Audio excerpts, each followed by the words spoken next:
Hey guys, how's it going? It's me, Chris, again, and today we have a 2016 Mercedes GLC300 maintenance light reset. We are going to use this OK button over here for enter, up and down, and we are going to also use this call button.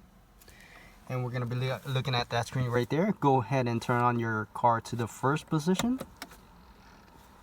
Okay, now you're going to go ahead and use that arrow to go find mileage. Just like that. Now when you get to a mileage, you go ahead and press the call button and the OK button at the same time. Give it about a few seconds. This will show up. Now scroll down to Assist Plus, enter OK on it, and now turn your ignition to the second position. Okay, now use your arrow to go down. Actually press OK first, and then go down to full service. OK on that. Go down to confirm service, OK on that. Go down to yes, OK on that. Go down to confirm, and we're done, guys. Guys, make sure you click that like. Thank you for watching. I'll see you next time. Bye bye.